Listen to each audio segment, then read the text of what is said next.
స్వచ్ఛ Sarvekshan awards 2021ని మొన్న ప్రకటించారు. Ministry of Housing and urban development వాళ్ళు ఈ అవార్డ్స్ని ప్రకటించారు. వరుసగా 5వ సారి భారతదేశంలో క్లీనెస్ట్ సిటీ అవార్డ్ ఇండోర్కి వచ్చింది. క్లీనెస్ట్ సిటీ అవార్డ్ ఇండోర్కి రాగా మొదటి స్థానంలో, 2వ స్థానంలో సూరత్కి, 3వ స్థానంలో విజయవాడకి ఈ అవార్డ్స్ దక్కాయి. వరుసగా 5వ సారి ఇండోర్కి క్లీనెస్ట్ సిటీ అవార్డు రావడం ఘనత అని మాత్రం చెప్పుకోవచ్చు. ఈ స్వచ్ఛ సర్వేక్షణ అనేది యాన్యువల్ సర్వే అన్నమాట. ప్రతి సంవత్సరం వార్షికంగా ఈ సర్వే చేస్తారు. ఈ 2021 సర్వే 6వ ఎడిషన్ అని చెప్పుకోవచ్చు. క్లీన్లీనెస్, హైజీన్ మరియు శానిటేషన్, పరిశుభ్రత, తర్వాత హైజీన్, తర్వాత శానిటేషన్, ఈ మూడింటిని చూస్తారనమాట. భారతదేశంలో ఈ సర్వేకి ఇప్పుడు చాలా ప్రాముఖ్యత వచ్చింది.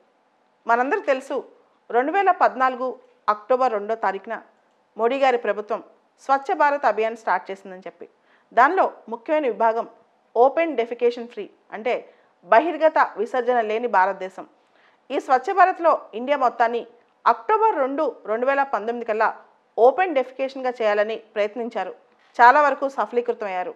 అక్టోబర్ 2, 2019కి భారతదేశంలో అన్ని పట్టణాల్లో ఓపెన్ డెఫికేషన్ ఫ్రీ, చాలా పల్లెటూళ్ళలో కూడా ఓపెన్ డెఫికేషన్ ఫ్రీ అయింది. అయితే ఇప్పుడు మనకి open defecation free plus, open defecation free plus plus అనే కాన్సెప్ట్ కూడా వచ్చాయి. ఓపెన్ డెఫికేషన్ ఫ్రీ ప్లస్ అంటే యూరినల్స్ కూడా బయట వెళ్లకుండా కేవలం టాయిలెట్లోకి వెళ్ళటం.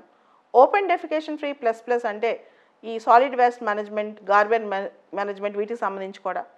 అయితే ప్రతి సంవత్సరం స్వచ్ఛ భారత్ అభియాన్కి సంబంధించి స్వచ్ఛ సర్వేక్షణ్ అనే యాన్యువల్ సర్వే నిర్వహించి Ministry of Housing and Urban Affairs వాళ్ళు మరియు ఇక్కడ Quality Council of India implementation పార్ట్నర్గా ఈ అవార్డ్స్ని ప్రకటించి అసలు ఏ విధంగా సిటీస్ క్లీన్గా ఉన్నాయి ఇవన్నీ చూస్తుంటారనమాట. అసలు ఈ సర్వే ఆబ్జెక్టివ్ ఏంటి? ఒకటి, large scale citizen participation in Swachh Bharat, అసలు సిటిజన్ పార్టిసిపేషన్ ఏ విధంగా ఉందో తెలుసుకోవటం. రెండోది, sustainable initiatives towards garbage free and open defecation free cities, garbage free and open defecation free cities అని కూడా తెలుస్తుంది.